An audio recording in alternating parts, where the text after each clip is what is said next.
El Ministerio Internacional presenta su programa Un Aliento de Vida. El Espíritu de Dios me ha hecho y el aliento del Todopoderoso me da vida. Job 33:4. Una palabra de poder y unción que llenará tu espíritu. Con ustedes, el pastor Jorge Enrique Gómez. Bienvenidos. Un Dios te bendiga. Es el saludo en esta hora que te enviamos de parte de este ministerio para cada uno de ustedes que nos van a ver o nos están viendo en esta hermosa transmisión. Nos sentimos honrados de parte de Dios y honrado de ustedes que estén a través de estas redes, a través de la radio, de la televisión, compartiendo y experimentando el estudio de la palabra de Dios. Es nuestro deseo, es nuestro anhelo. No buscamos otro bienestar, sino que tú puedas crecer en la palabra de Dios. La palabra que cambia, la palabra que transforma, la palabra que renueva. Hemos detenido en el estudio de la carta a los Efesios. Recordemos que esta carta fue escrita en el tercer viaje misionero del apóstol, pero en el segundo, él duró 2 años allí. 2 años predicando, exponiendo, demostrando por la escritura que Jesús de Nazaret es el Mesías prometido por todo el Antiguo Testamento, por la ley de Moisés, por los salmos. De ahí que los judíos, sus opositores, se levantaran y buscaran la oportunidad para matarle, no una sola vez, sino varias veces. Así que usted sea bienvenido. Estamos en la parte introductoria. Hemos venido hablando de que esta carta del apóstol se escribe o sus destinatarios son santos y fieles. Y hablamos que la santidad la da Dios a través del Espíritu Santo. Que Dios da esa santidad por medio de Cristo en la obra de la cruz. Y entre santos y fieles debe haber una obra que hace que la persona que fue santificada por Dios permanezca en el trabajo, permanezca unida para ser hallada fiel. Dios nunca ha dejado nada al azar. En ninguna manera. Dios no deja nada al azar. Por ello, la iglesia tiene una naturaleza. La naturaleza de la iglesia en común, hablo de la iglesia conformada por creyentes, por piedras vivas, por personas que son el cuerpo de Cristo, que hacen parte de los miembros del cuerpo cuando Cristo es su cabeza. Hablo de ellos que conforman la iglesia. Entonces veíamos que la iglesia es santa porque Dios le ha hecho santa. Es santa porque en Cristo, a través de la obra de la cruz, posicionalmente es santa. Y estamos viendo la obra, el poder, el fuego, el Espíritu Santo obrando en ella. Y esto la hace ser fiel. Así que escribíamos para las redes sociales que la iglesia tiene una naturaleza de ser santa, la iglesia. Y la iglesia obra bajo el poder del Espíritu Santo. Y es fiel no por su obrar, pareciera una contradicción, pero no por el obrar personal de las personas, sino por el obrar en conjunto por el Espíritu Santo en cada creyente. Decíamos hace el día jueves, decíamos que el creyente no obra, porque quien obra para hacerle santo es Cristo. Dios Padre en Cristo hace la obra de la cruz. Ya no tienes tú que obrar para adquirir la santidad. Ya no tienes que hacer nada para adquirir la santidad. Y hoy yo le pido a Dios que tú me puedas entender por qué Jesucristo fue ungido con el Espíritu Santo. Porque ya vimos que el Espíritu Santo estuvo en la creación. Ya vimos que el Espíritu Santo estuvo con los patriarcas. El Espíritu Santo estuvo en la ley. El Espíritu Santo fue el que dio el fuego para el sacrificio. Fuego que no se debía apagar. Que los hijos de Aarón se les apaga el fuego y buscan otro fuego porque nadie los ve y a Dios le desagrada. Luego vimos que el Espíritu Santo unge a los reyes, sacerdotes, profetas. Y estamos viendo que el Espíritu Santo también ungió a Jesús de Nazaret. Hemos visto cómo el Espíritu Santo ha estado presente. Cómo el Espíritu Santo unge a la persona de Jesús de Nazaret.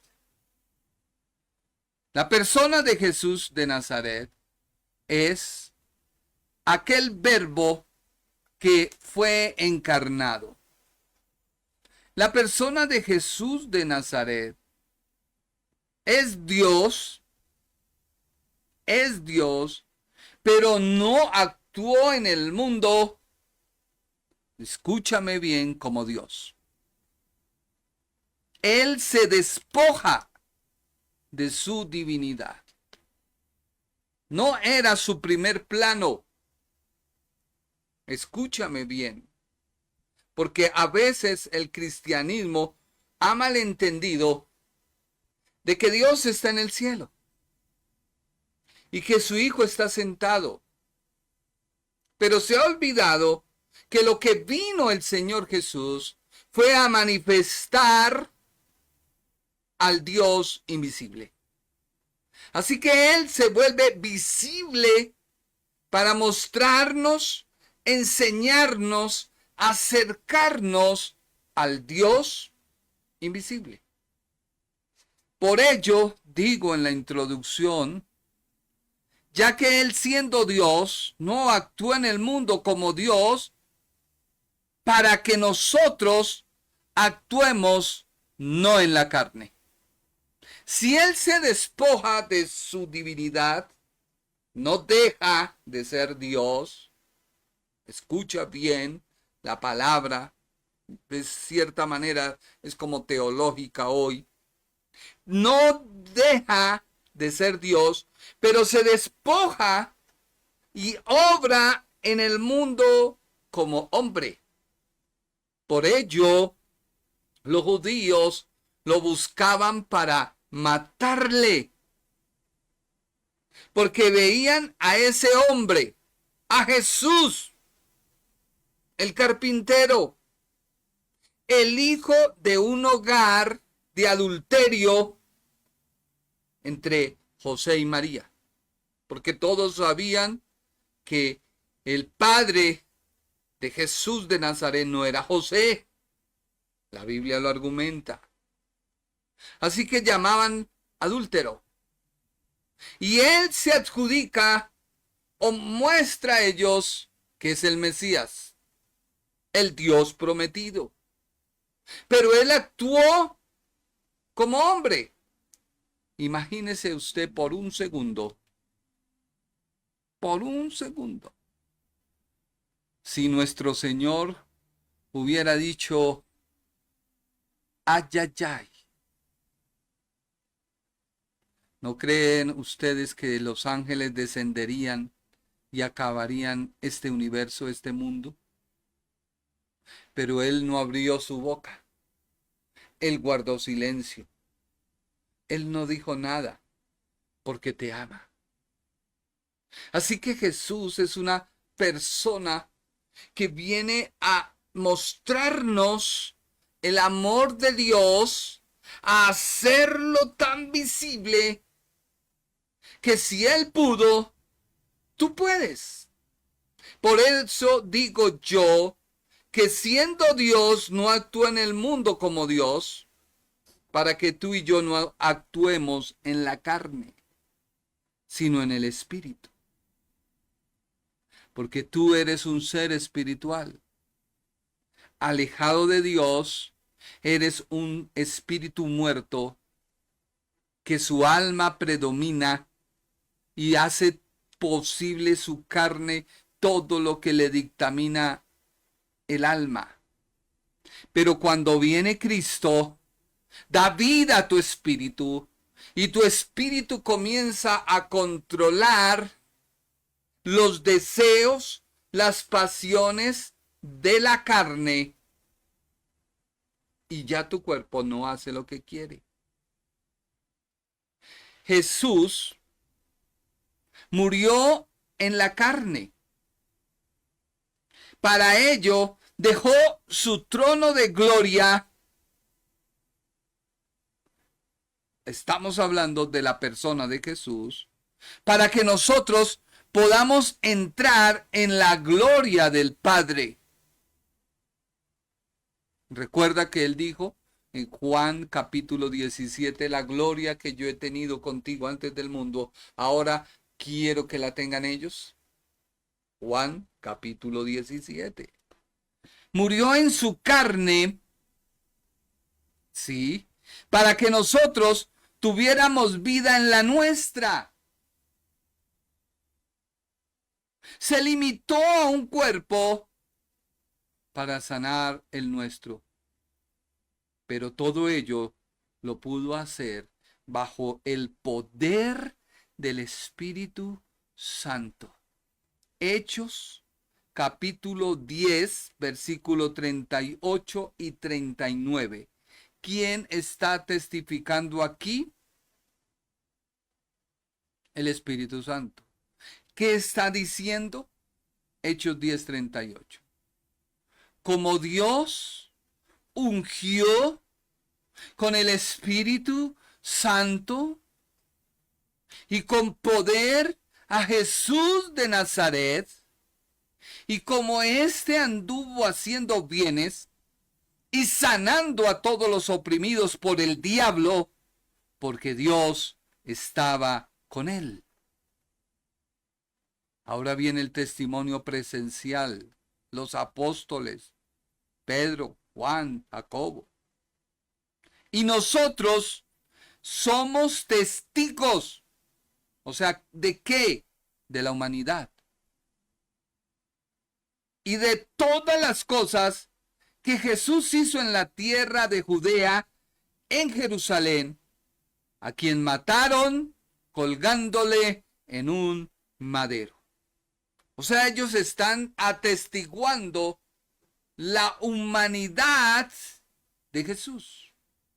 Vuelvo y te repito, nunca dejó de ser Dios, pero Él no actuó como Dios. Por ello, todo lo puedo hacer, repite conmigo, todo lo puedo yo hacer bajo el poder del Espíritu Santo. Tú puedes hacer todo bajo el poder del Espíritu Santo. En otras palabras, nunca dejó de ser Dios en su parte divina, pero en su parte o su naturaleza humana,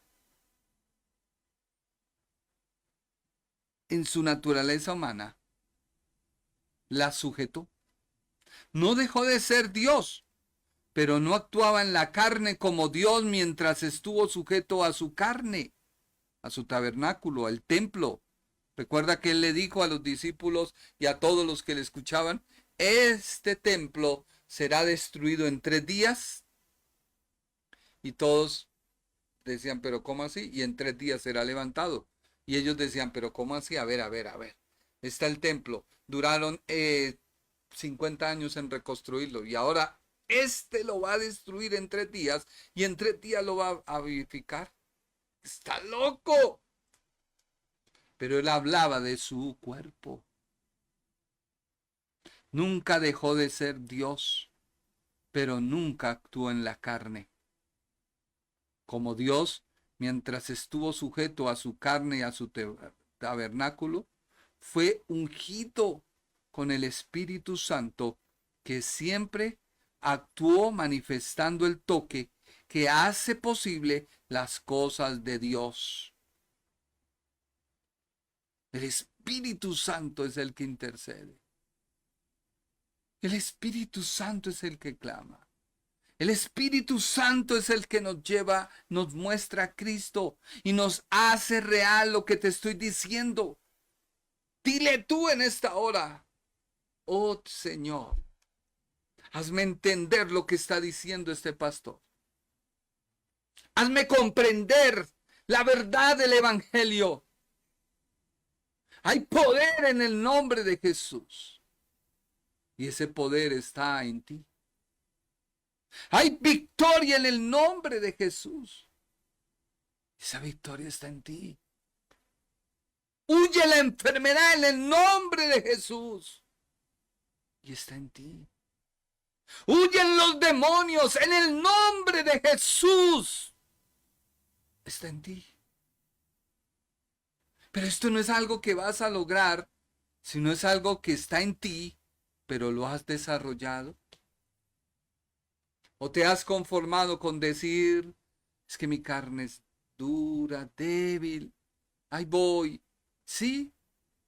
Y es como aquella persona que le han entregado las llaves del carro más fino que haya en el mundo, Maserati, Ferrari, lo que sea, y se conforma con coger las llaves, mirar el carro para que nadie se lo empuerque, el polvo no lo toque, nada, no lo usa. Se muere, lo coge otro y va y lo estrella. El Señor Jesús fue ungido con el Espíritu Santo. El Padre planea, el Hijo crea, pero el Espíritu Santo embellece y armonece. Así que tú en esta hora debes repetir en tu mente. Escúchalo bien, repítelo en tu mente. Grábalo en tu corazón.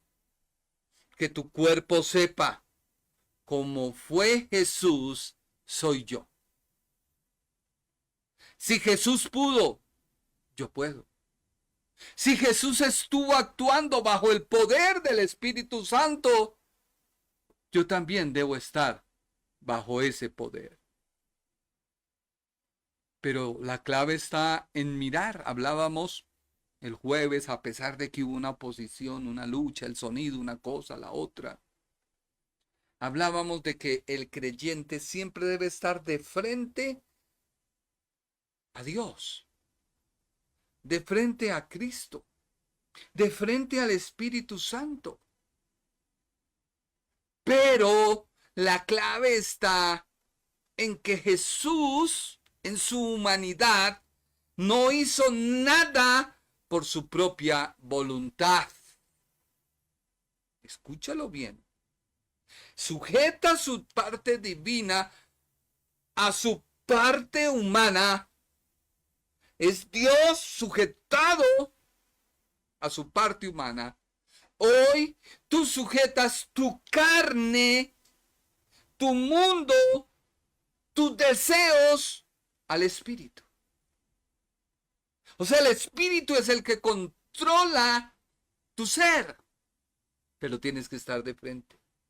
Pero cuando tú oyes una voz que no es Dios, la escuchas por este lado o por este, y te volteas, has quitado tu mirada de Dios para fijar tu mirada en quien te habla, en quien te dice, en quien te aconseja. Y cuando volteas a mirar porque alguien te dijo, mira, Dios es poderoso, pero tú tienes que hacer X cosa, entonces tú quitas la atención y la prestas a otra cosa que no es, y no es que la cámara la hayan vuelto, sino yo me volteé y dejé de mirar a Dios por mirar al mundo.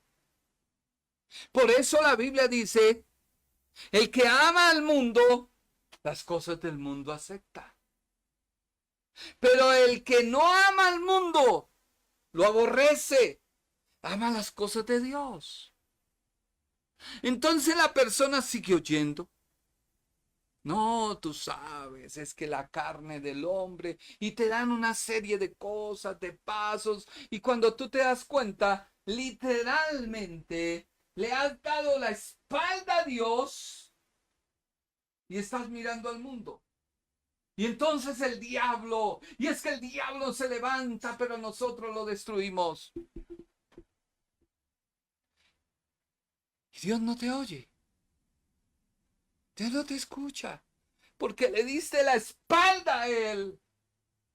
Y tú crees que estás ante Dios, pero no estás ante el mundo, mirando al mundo, sus deleites, llenándote de cuanta porquería sale en las redes, de cuanta porquería sale en esto, de que fulano hizo esto, de que sultano, y entonces tú dices, por eso es que yo, y sacan miles de excusas. Cuando el Señor te dice, deja al mundo, hombre, no lo mires al mundo, mírame a mí. Date vuelta. No ames al mundo. Porque el que ama al mundo, el amor de Dios no está en él. Y si no hay amor, no hay nada. Por amor, Dios entrega a su Hijo. Su Hijo muere en la cruz por amor. No dijo nada, no abrió su boca. Una y otra vez, como parte humana, dijo, Padre, pasa de mí esta copa. El Padre le dijo, no hay manera. Te he ungido para que cumplas tu trabajo, tu misión. Mire lo que dice esta versión amplificada, que me parece muy bonita, porque las personas no han logrado entender la humanidad de Jesús. Jesús, su nombre. Jesús de Nazaret, su humanidad. Por eso, cuando Pedro dijo, tú eres, identificó en él, en lo humano, identifica lo espiritual, lo divino, el Cristo. O sea, le dijo, tú eres Dios, pero en un cuerpo que puedo ver, que puedo compartir, que me pueda recostar, que puedo estar cenando, que puedo estar haciendo esto. Por eso cuando Pedro le dice, si eres tú, manda. O sea, había tanta confianza y el Señor le dice, ven, entra a mi atmósfera, entra a mi círculo, entra a mi grado, entra en mi dimensión. Y Pedro desciende de la barca y comienza a caminar. Pero tan pronto, yo creo que algún viento, ¡frum! O algún pez volador, hay peces que vuelan, qué día íbamos y ¡pa! Cayó uno, quitó la cara y pasa, y yo, uy, ¡no! Quita su mirada, se hunde. Porque la dimensión de Jesús está en mirarlo a Él. No quitar su mirada de Él. No quites tu mirada de Jesús. Por eso nadie entiende y hacen canciones que tan lejos está el Señor. Y cuando tú entras a orar, lo ves tan lejos como si, mejor dicho, Él estuviera, no sé, pero es que tu mente es la que te está haciendo ver, tu conciencia, tu estado espiritual, porque te has cargado de tanta vaina que no es Dios, del mundo, de noticias, de muertes, de asesinatos, de por acá y de por allá, y que el pastor hizo, y que no hizo, y que este es, y que no es. Tú mira a Cristo. Si Jesús era Dios, ¿pudo vencer? Pues imagínese obrando como Dios. Entonces, ¿qué chiste hay? ¿Qué gracia hay en mirarlo? No, míralo porque Él se identificó contigo. Y ya lo vamos a ver. Él se identifica contigo. Él sabe. Por eso, si tú miras a Jesús, no hay forma de pecar, porque Él no te va a enseñar pecado, te va a enseñar santidad. Él no te va a enseñar enfermedad, porque Él es tu sanador. Él no te va a enseñar crisis económicas, porque Él es el proveedor. No alimentó a 5,000 personas multiplicando la materia. Pero tienes que mirarlo. Ay, ¿cómo lo miro? Pues leyendo la palabra. ¿Cómo lo miro? Orando. ¿Cómo lo miro? Ayunando. ¿Cómo lo miro? Haciendo tu devocional. ¿Cómo lo miro? No hablando basura. Basura. Hay gente que se deja llamar por apelativos que es maldición. Por eso la palabra tiene poder. Por la palabra se crearon los cielos y la tierra. Por la palabra. Hay poder en la palabra. La Biblia amplificada dice, Hechos 10, 38 y 39, como Dios ungió y consagró a Jesús de Nazaret con el Espíritu, o sea, habla del Espíritu Santo, y con fuerza, habilidad y poder, como anduvo haciendo el bien y en particular curando a todos los que estaban acosados y oprimidos por el poder del diablo, porque Dios estaba con él. Y nosotros somos testigos, o sea, de ojos y oídos, de todo lo que hizo. Por tanto, en la tierra de los judíos como en Jerusalén, y, sin embargo, lo quitaron de en medio, o sea, lo asesinaron colgándolo de un árbol. Lo que te estoy diciendo es que la persona de Jesús tenía una parte humana como la nuestra. Pero no podemos negar esta verdad. Tenía una parte divina. Era Dios, pero también era hombre. Era Jesús, pero también era el Cristo. Era el Hijo de Dios, pero también el Hijo del hombre. En la tierra era Dios habitando con nosotros, pero se manifestó como el hombre que se asemeja a mí para comunicarme la verdad de su Padre hacia nosotros y nos acerca al reino de Dios. Y nos acerca para que tú y yo podamos entrar. Él se hizo un tabernáculo visible para que yo pueda ver al Dios invisible y para que yo pueda entrar en su morada. El Ministerio Internacional presentó su programa Un Aliento de Vida. Venid a mí los que estáis trabajados y cargados, y yo os haré descansar. Mateo 11:28. Un aliento de vida. Una palabra de poder y unción que llenará tu espíritu.